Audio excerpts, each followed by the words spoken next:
Hello and welcome to the course Introduction to the Psychology of Bilingualism and Multilingualism. I am Dr. Ark Verma from the Department of Cognitive Sciences at IIT Kanpur. As you know, in this course I am going to talk to you about various aspects of bilingualism, basically how an individual learns or acquires two languages and uses them. What are the different aspects of the languages, how do these languages interact with each other, how does an individual control the two languages, and how does he or she sort of ensure a certain degree of communicative efficiency, basically knowing two or more languages at the same time. Now, as I've been talking about conceptual issues, one of the things that I mentioned in one of the previous lectures also is that bilingualism is a phenomena that has more become a norm than an exception these days. Almost everybody, if you look around, speaks more than one language. If a lot of people go to English medium schools. So for example, even if you have a native language such as Tamil or Telugu or Malayalam or Hindi for the north of India, a lot of us go to English medium schools. So typically we learn a second language as well at school. Also, in a lot of cases, you might be able to learn a second or a third language from your environment. Say for example, you might be able to learn Hindi and Bangla in English, you might be able to learn Tamil and Kannada in English, and so on and so forth. Depends upon the family that you are being brought up in, depends upon the environment that you are being brought up in, and there are so many of these factors that govern how and why individuals pick up these several languages. Now, this is a very interesting phenomena for researchers, and not only researchers of psychology like myself, but also researchers from different fields such as linguistics or neuroscience or sociology for that matter. Different disciplines have different ways of looking and investigating at a particular phenomena. Now, bilingualism is a phenomena that has drawn interest from several of these fields, and there are different questions that each of these fields seek to ask from the perspective of bilingualism. Say for example, if I am a linguist, I might be interested in the structural changes that come when two language systems are interacting with each other.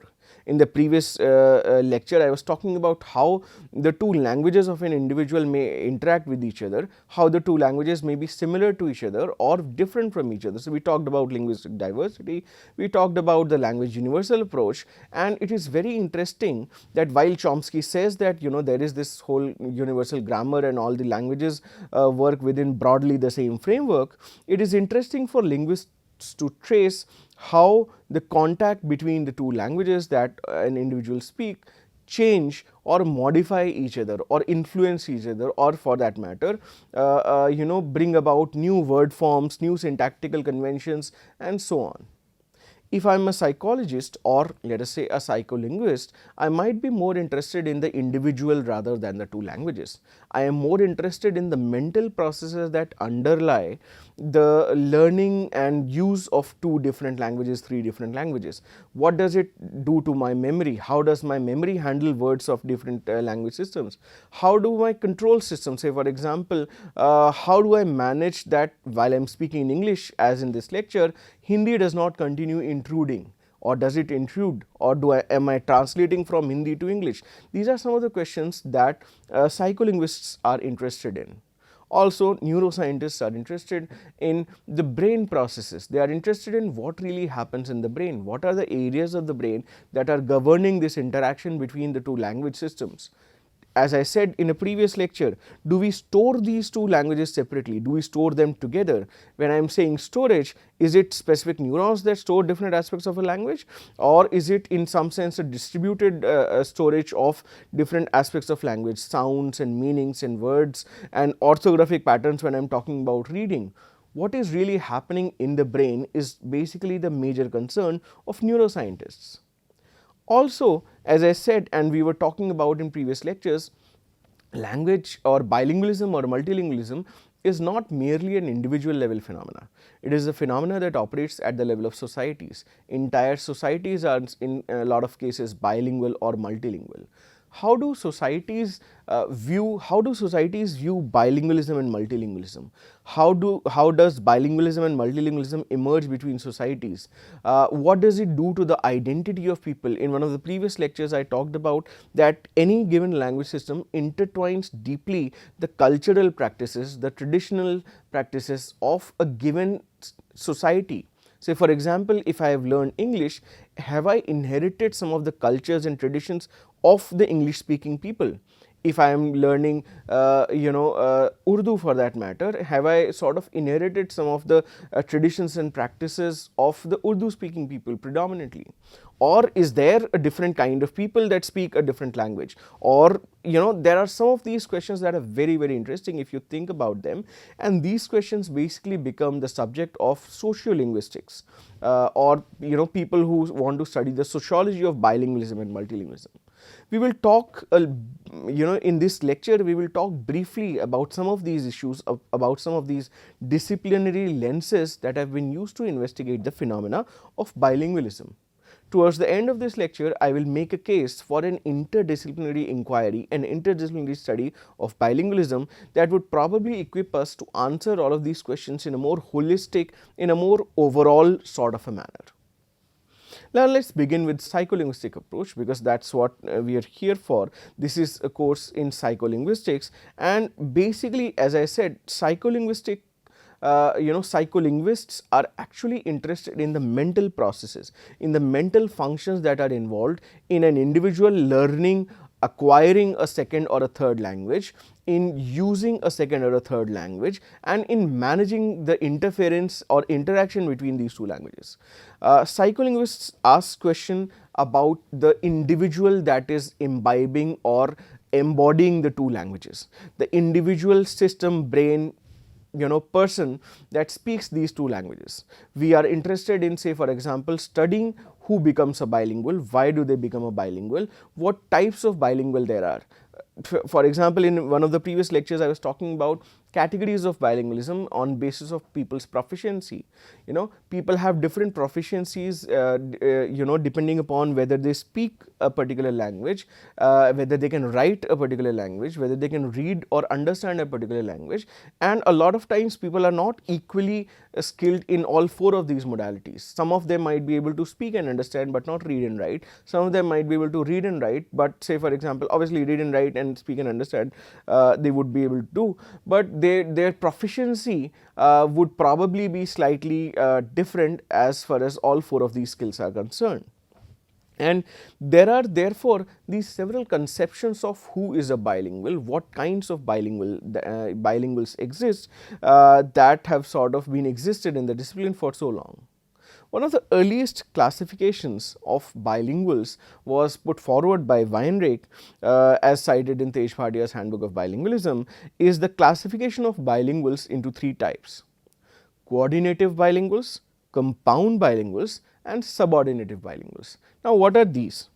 In a coordinative bilingual, basically, and let us show the figure so that you understand. In a coordinative bilingual, what we are basically doing is, you can see that the different concepts are referred to by different roots of these different words. Say for example, the concept of a book is separate and is accessed separately using the word book, but say for example, the concept of the same concept called nigga in a different language is accessed by that different word. This is a coordinative bilingual who is basically using different words to access the same concept, and these two are sort of coexisting but separate from each other. On the other hand, there is something that there is a classification called compound bilingual, where the individual will access the same concept but through two different routes. Look here. Say for example, the understanding is that these two are the same concepts and they are probably housed in the same place, but they are being accessed by two different routes. Say for example, the concept of an apple is accessed by the word apple as well as the word seb for a Hindi English bilingual. Finally, we might be talking about the third idea, which is of a subordinative bilingual. Now, a subordinative bilingual is somebody, for example, who is just beginning to learn a second language. And when you are just beginning to learn a second language, what typically happens is that you access the concept Maybe if you have to do it through a second language word, you will basically translate that word into a first language word, and then the access of that concept is happening. Say for example, for a lot of us, when you are talking in English, a lot of times we will basically translate that English word into Hindi and then make sense of, oh, this is what is being meant. It also happens a lot of times during speaking. What we are doing is we are translating our thoughts which are happening in Hindi to English and then speaking in English. This is typically what happens with a subordinative bilingual.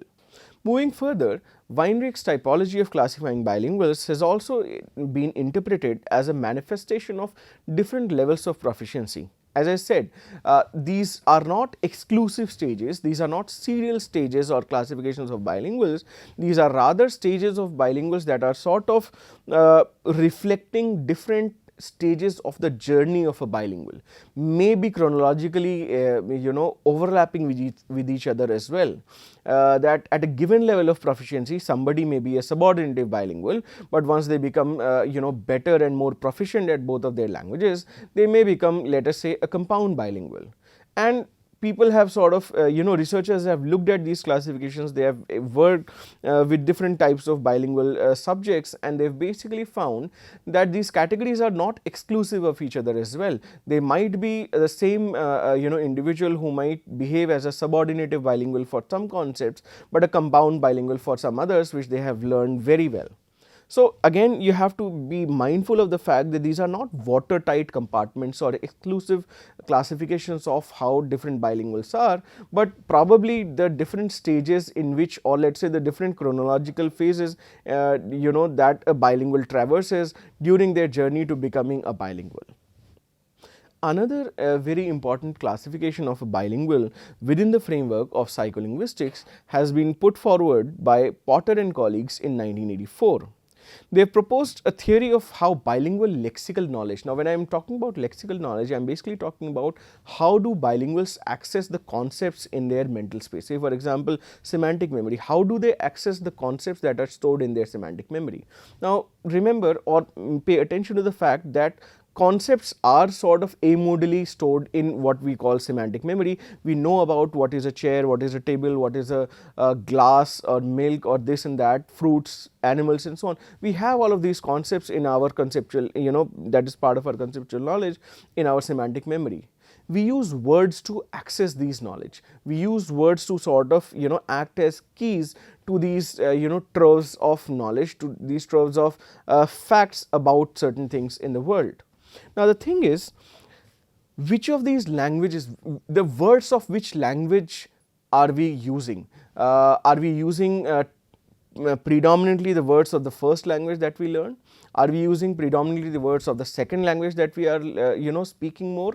And if you look back at this idea, you will find that okay, maybe there are things that happen similarly to Weinreich's typological classification, where he said, oh, a compound bilingual may be accessing the same concept through different routes, or say for example, a subordinative bilingual is first translating the the L2 or the English word to Hindi and then accessing the same concept.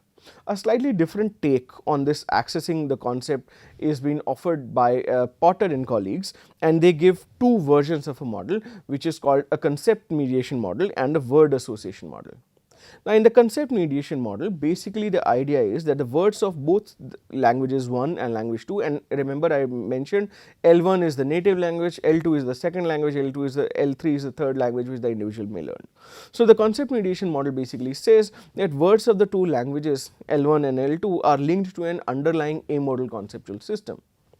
Look at it here. So, this is on the left side, A is the concept mediation model. Basically what they are saying is L1 words and L2 words both access the same conceptual store, and they both have, you can see, unrestricted direct access to this conceptual store. So, either I am using a Hindi word or an English word, I am drawing from the same conceptual knowledge bank, and I must be able to do that without a lot of delay, and probably at the same time, because I am now proficient in both the languages.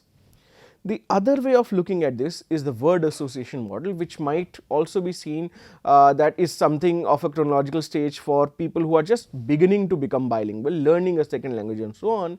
And in those cases, similar to the subordinative bilingual classification offered by Weinreich, what is happening is that the words of L2 are first translated to L1, or they are connected to the words of L1, and L1 is what is connected to the conceptual store. So basically, remember that what is the language that an individual learns first? An individual first picks up their first language, isn't it? At the age of 2.5 and 3, if they were exposed to only one language, that is where they have sort of established all of their conceptual knowledge. So what is happening in this model, look at side B, which is called the word association model. What is happening is that you are accessing the conceptual store. If you have to do that through L1, it is a more direct route and will be faster without any intermediate stages.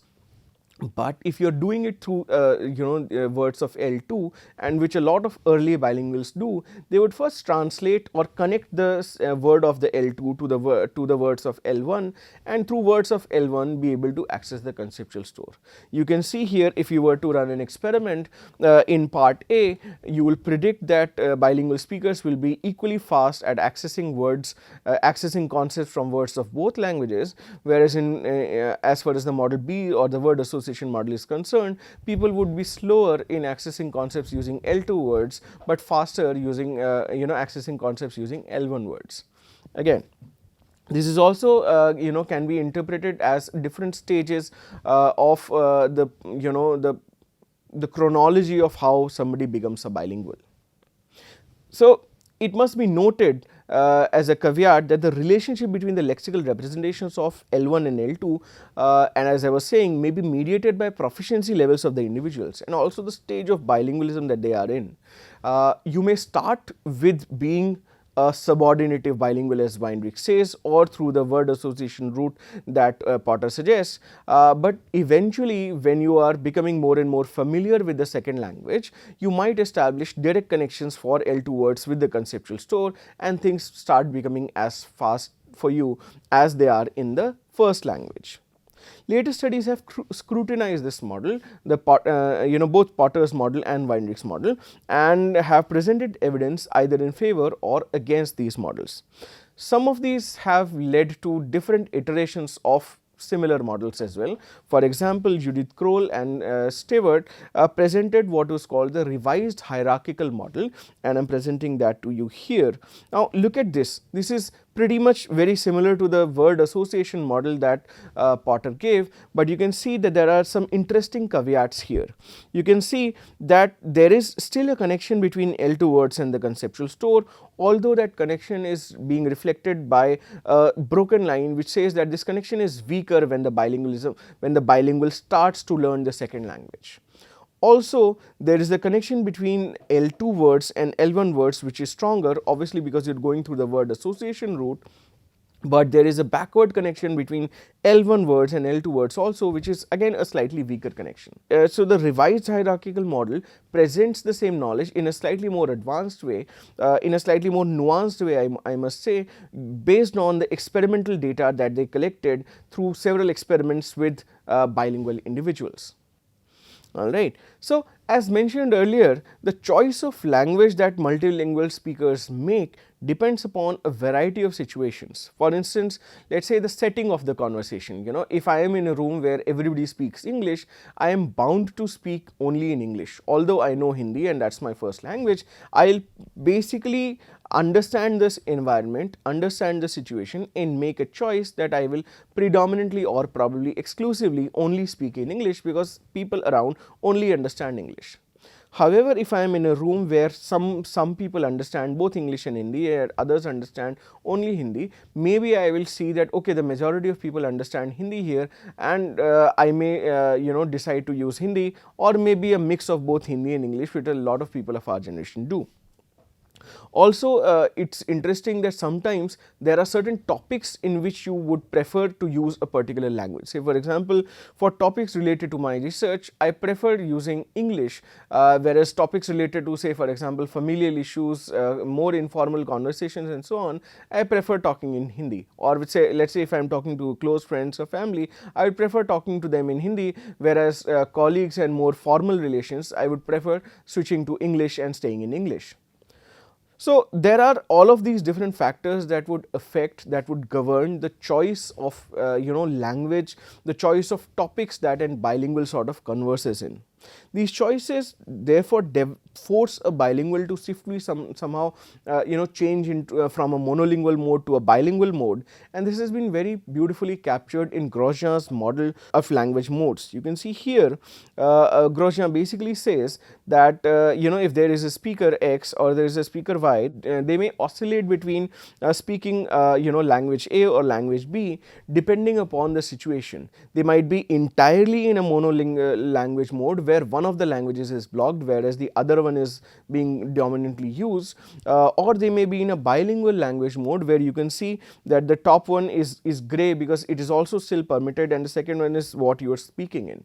So typically what Grosjean is trying to capture here is the speaker's position in these different sort of scenarios. It is along a continuum. They may in some sense be in some places only choose to be only monolinguals, and in some places choose to be preferably bilingual, where they are switching continuously between the two languages depending upon the situation or the scenario that the conversation is happening in.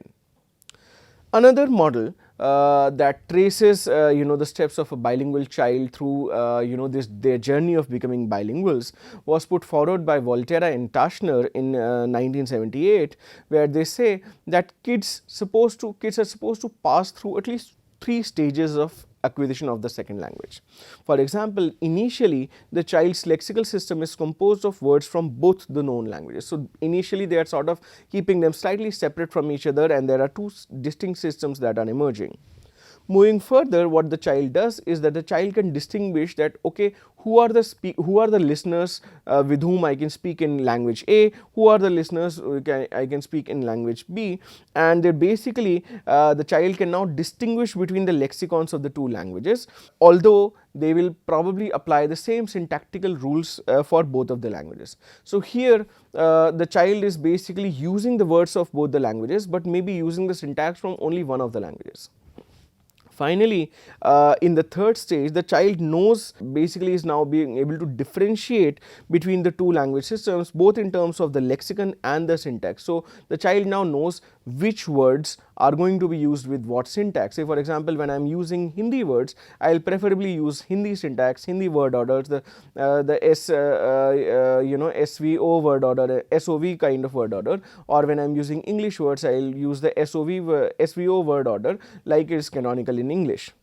And he is also aware of which listeners I would interact using what language.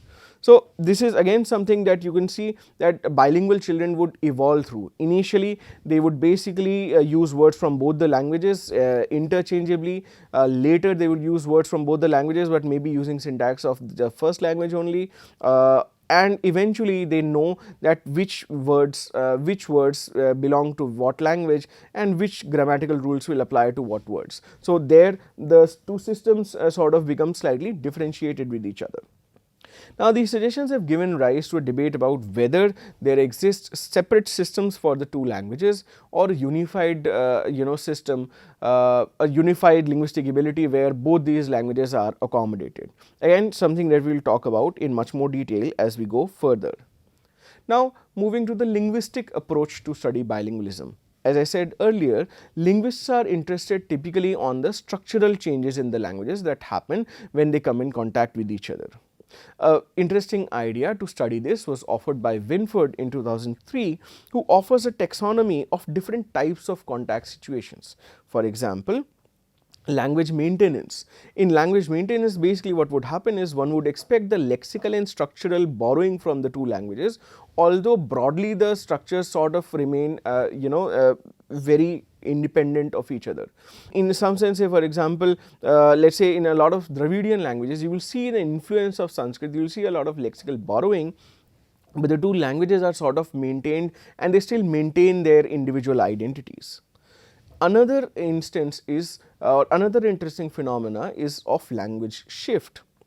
What happens here is that in language, the base language sort of does not change or sort of slightly changes due to contact with the different language. For instance, influence of on English by Irish speakers. When Irish speakers are speaking, they do modify English in a particular way, and you would basically be able to judge from their accent or the way they speak as to how they are sort of going about slightly modifying English in their own specific way. In a third situation, what really happens is when two languages have been in prolonged contact between each other, there might also be a creation of a new different languages. Say for example, a new language was the outcome of interaction between Persian speakers and Hindi speakers, which was called Urdu, because these people stayed in contact for hundreds of years together. So a new language, which is referred to as the the language of the courts or the language of the the Lashkars of the Mughal emperors, that is how Urdu sort of came about. So these are three different types of contact situations which are very interesting for linguists to study as to how these two languages that are coming in contact with each other by virtue of common speakers, and how are they sort of changing each other. Besides these contact situations, languages obviously influence each other in other ways as well when they come in contact through individual speaker or groups of speakers. Sometimes some people propose that bilinguals may have two discrete grammatical systems. So they have a very separate grammatical system for Hindi that they will use exclusively for Hindi. They will have a separate grammatical system for English that they will use exclusively for English. But a lot of times and others have basically proposed that maybe this is not the case. Maybe what happens is an eventual amalgamation of the two grammatical systems exist, and basically what happens is that bilingual speakers who are proficient in both these languages start producing a sort of a code mixed system. It typically probably would happen in some of the early stages or when people are just learning, where they are producing, or even maybe at later stages when they are producing a sort of a mixture of syntax from both the languages. What they are doing is they are sometimes using Hindi words using English syntax, sometimes using English words using Hindi syntax, and an amalgamation is sort of being presented. Now coming to, so this is sort of summing up the different kinds of situations that happen, or different kinds of questions that may be interesting to linguists when they are studying bilingualism and multilingualism as a phenomena. Finally, coming to social linguistic approaches. As I said, social linguistic approaches worry more about the phenomenon of bilingualism or multilingualism in the settings of the society. The fundamental questions are slightly different. Say for example, the questions of language choice is also understood as a question of language identity. I may choose to speak a certain language because I wish to identify with a specific language group. I may choose to speak a certain language in certain settings because, say for example, when I am in a formal setting, I want to probably exclusively speak in English because I want to identify with a bunch of people who are there, maybe considered higher in social status and so on and so forth. And when I am with family or when I am sort of talking to closer people, I may choose to identify more with them by speaking exclusively in Hindi, or maybe modifying my Hindi to match this. Say for example, when you go to villages, there are different dialects of Hindi that are available, and sometimes when you are meeting your grandparents or some relatives who have been living in the villages, you would see that that without an effort you would also be able to modify the Hindi that you speak in the urban settings to the Hindi that is typically spoken in the slightly rural setting. Again, variations of the same language. Now also, individuals assert their identity by choosing to express themselves in a given language. Now you might be aware of a lot of tensions across identities that happens because of linguistic choices. People choose not to speak a given language because they choose to assert their identity of a particular language group. Say for example, in France it is difficult to convince people to speak to you mainly in English, although people are very hospitable, and when they say tourist, they would inadvertently try and help you out and speak in English, but the natural mode of speaking would typically be French. And in some cases where there is a contrast that needs to be asserted, people would typically sort of speak only in French so that they can assert that contrast that, oh, we are French and we speak and take pride in speaking French, as as opposed to speaking a different language, let's say English for that matter. And again, this is a matter of asserting not only their identity but their allegiance and their alignment to the to the culture and tradition and the long history that these languages have. Say for example, French or Spanish or Hindi speakers or Tamil speakers for that matter take a lot of pride in the historical the historical pedigree of the language, and they would love to assert that, they would love to borrow from those traditions, and they would take a certain pride and have a lot of self-esteem in speaking those languages more often than not. It has happened in the past as well that leaders from non-English speaking countries have gone on the world fora and chosen to speak in their own native language. I remember, say for example, former Prime Minister Atal Bihari Vajpayee addressed international gathering in Hindi predominantly because he wanted to assert a particular kind of identity of the country. Although again, as everybody knows, Hindi is one of the languages that is spoken in the country, and there are several other languages, and leaders of several other languages are entitled to sort of assert their own identity in those specific languages. So, through language choice, typically individuals define a boundary of the self and define a contrast with the other, and that is pretty much very interesting and common. And however, there are different determinants of identity also that people have talked about. Say for example, Labov has proposed that speakers' socioeconomic class, gender or age have more bearings on their identity than their language choice. People like Cameron and Johnston have talked about that identities are negotiated through social interaction. How does an individual fall with relative to others in a social setting, and others like Tashfel etc. have also talked about group sense of identity and so on. Having talked to you about psycholinguistic approaches, about linguistic approaches, or about sociolinguistic approaches, when we want to study the phenomenon of bilingualism, it might be interesting to look at it from multiple angles. It might be interesting when we are talking about the mental functions of bilingualism that we also talk about the neural basis of those functions. It might be interesting when we are talking about the mental functions of bilingualism, we might also pay attention to the structure of the language and how the structure of language is changing. So, a psycholinguist and a linguist may certainly work together to understand this phenomena more holistically. At the same time, and this is again something that I have discovered in my personal research, is that when you are talking and working with bilingual participants, when you are working with sort of doing experiments with bilingual participants, the sociolinguistic aspects also come into play.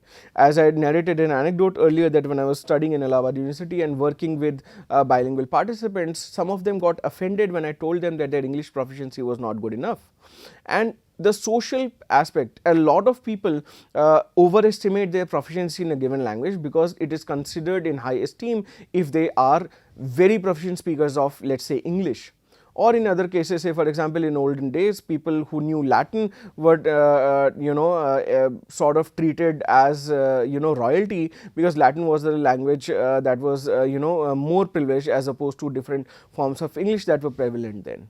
So, the idea that I would want to propose is that to understand the phenomena more holistically and to have an overall view of the phenomena, it might be very interesting that people from these different disciplines come together, understand and study common questions that would sort of further our understanding about different aspects of the phenomena as well. That is all that I wanted to share in this lecture, and thank you, and I will see you in the next lecture.